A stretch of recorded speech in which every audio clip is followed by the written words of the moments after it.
Hello student, welcome to my YouTube channel Ibrahim Khan. आज हम superposition of waves का एक इंपॉर्टेंट टॉपिक देखेंगे, that is the beats. Beats, what is mean by beats? Consider two tuning fork, आपके दो tuning fork है of same frequency. एक ही फ्रीक्वेंसी के अगर दो ट्यूनिंग फोर्क को आपने वाइब्रेट किए तो we hear a loud sound of constant intensity. यहां पे आपके दो ट्यूनिंग फोर्क है जिनकी फ्रीक्वेंसी इक्वल है, उसको एक ही टाइम पे आपने वाइब्रेट किए तो क्या होगा, हमको लाउड साउंड मिलेगा जिसकी इंटेंसिटी कांस्टेंट रहेगी। ये होगा सेम फ्रीक्वेंसी के। अगर ये ट्यूनिंग फोर्क जो है स्लाइटली डिफरेंट फ्रीक्वेंसी के होंगे, स्लाइटली, या जिसको हम कहेंगे नियरली इक्वल फ्रीक्वेंसी के, तो consider that when two tuning forks when two tuning fork of slightly different frequency are sounded together, then we hear a sound whose intensity become maximum and minimum, alternately maximum and minimum। जब भी दो tuning fork slightly different frequency के vibrate करेंगे तो हमको alternately जो है maximum sound मिलेगा, minimum sound, maximum minimum sound मिलेगा। मैक्सिमम जो साउंड है, the sound of maximum intensity is called wax and the sound of minimum intensity is called wane. The sound of maximum intensity is called wax and the sound of minimum intensity is called van. Now what is mean by the bass? When the alternate waxing and vanning of a sound after definite interval of time due to the superposition of two sound waves of slightly different frequency is called the formation of bit or is called the production of bits.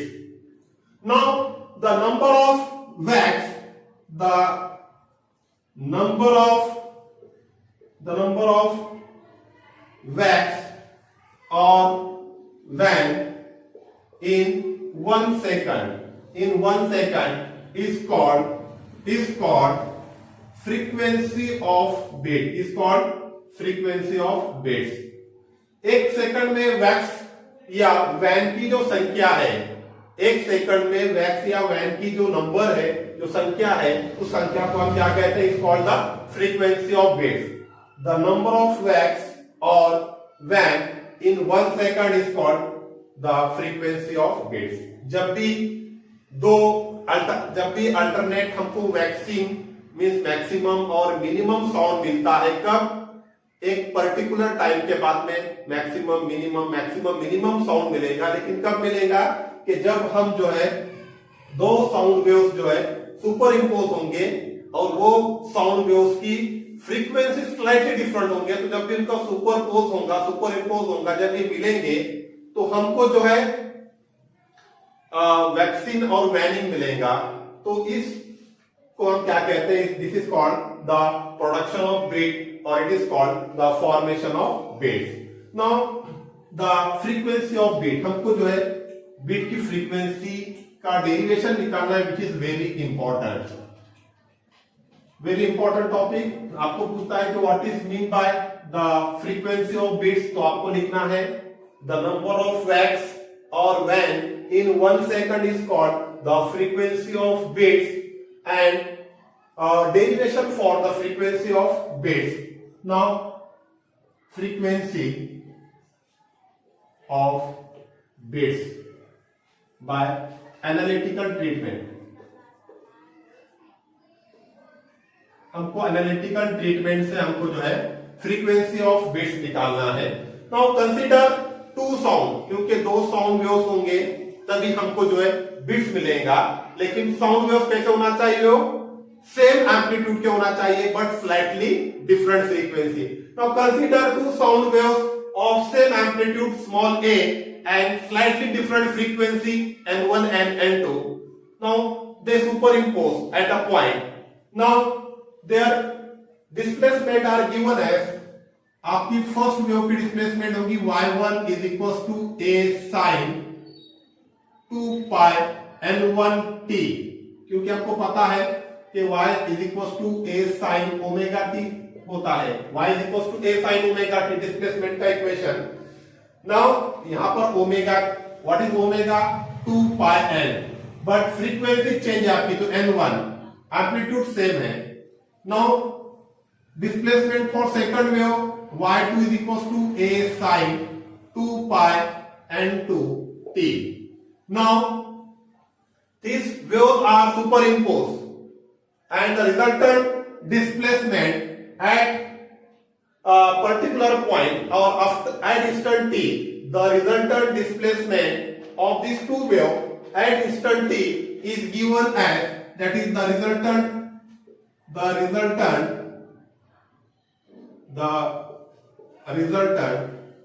displacement at instant t is given as, that is y is equals to y1 plus y2. Now what is y1? A sin 2 pi n1t plus what is y2?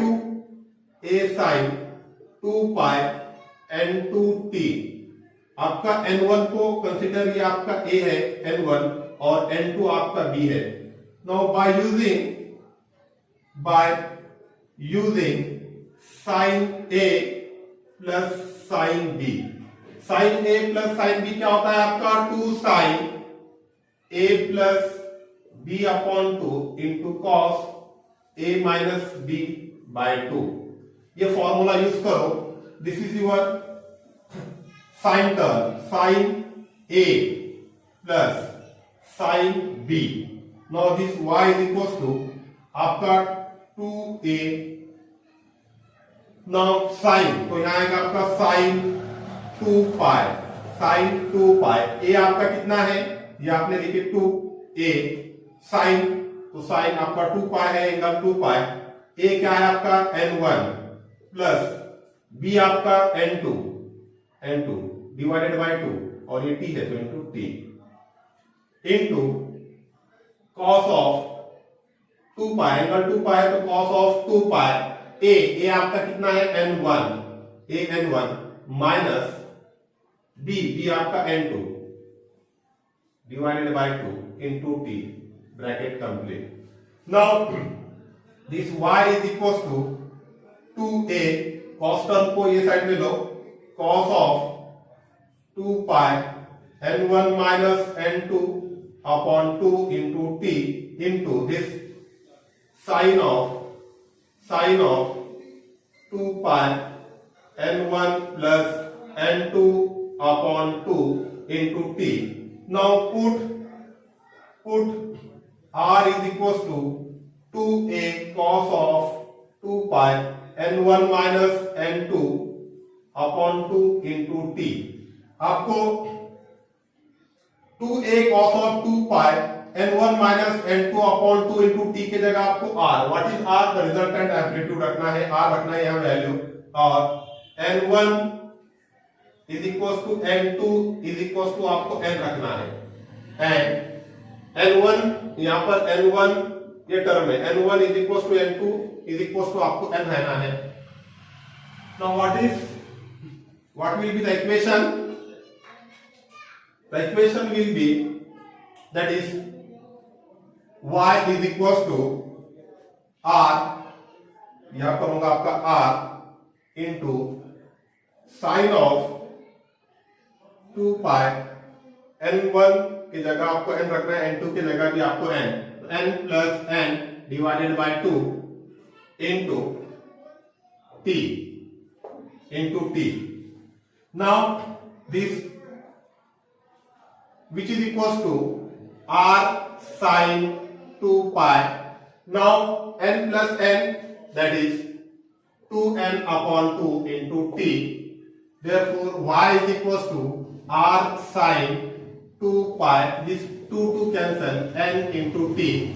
Now this equation shows that the resultant equation is also a SHM. ये आपकी SHM की equation है. The resultant is also a SHM having the resultant amplitude R. आपका resultant amplitude R होगा and frequency कितनी होंगी आपकी n. आप कैपिटल N भी रख सकते हैं, frequency n. Now आपको ये डेरिवेशन से जो है आपको frequency निकालना है या टाइम पीरियड निकालना है. Now the intensity of sound will be maximum. The intensity of sound is maximum. कब होगा maximum? If that is R is equals to plus minus 2a. आप R की जगह कैपिटल A एम्पलीट्यूड भी रख सकते हैं. This R is nothing but the amplitude. What is आपका मैक्सिमम इंटेंसिटी आपको कब मिलेगा? जब आपका resultant amplitude plus minus 2a होगा. तो R की वैल्यू क्या है आपकी? 2a cos of 2 pi n1 minus n2 upon 2 into t is equals to plus minus 2a. Now this 2a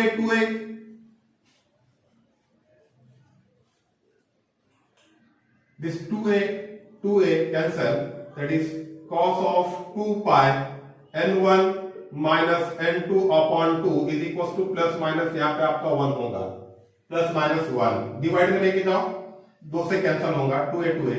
now 2 pi n1 minus n2 upon 2 into t is equals to cos को right side लेके जाओ, cos inverse होगा plus minus 1.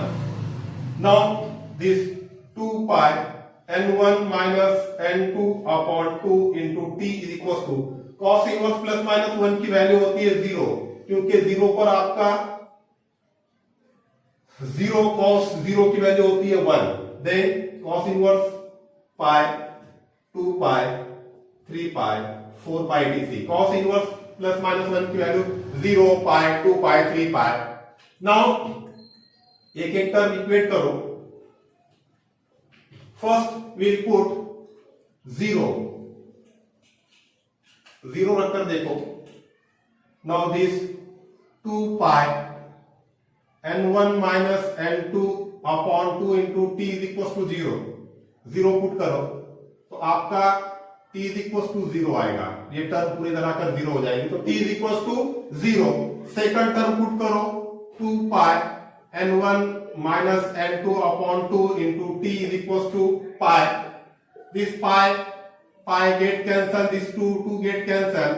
Now t is equals to ये multiply में इधर आकर divide में होगा 1 upon n1 minus n2. आप अगर 2 pi रखेंगे तो यहां पर आपको मिलेगा t is equals to 2 upon n1 minus n2. आपको टाइम निकालना है, तो टाइम क्या होता है आपका? Now t आपको t निकालना है. t is equals to this minus this, that is 1 upon n1 minus 1 n2 minus 0. Time अगर आपको निकालना है तो दोनों का डिफरेंस निकालो, that is 1 upon n1 minus n2 minus this 0. तो ये आएगा आपका 1 upon n1 minus n2. ठीक है, या फिर ये दोनों का difference low, t is equals to 2 upon n1 minus n2 minus 1 upon n1 minus n2. Same आएगा 1 upon n1 minus n2. Now this time is nothing but your t is equals to 1 upon n1 minus n2. This is the period of the beat. This is the time period or periodic time of the beat, period of the beats, and frequency is nothing but, what is frequency? Denoted by n is equals to 1 upon t होता है. frequency 1 upon t. Now frequency is equals to 1 upon, what is t? 1 upon n1 minus n2. तो ये ऊपर आएगा, that is n is equals to n1 minus n2. This capital N is nothing but the frequency of beat. This is the formula for frequency of beat. frequency of beat क्या होगा आपका? n1 minus n2. और period कितना होगा आपका? period of beat, that is 1 upon n1 minus n2. This is the simple derivation for the frequency of bits. Okay, thank you.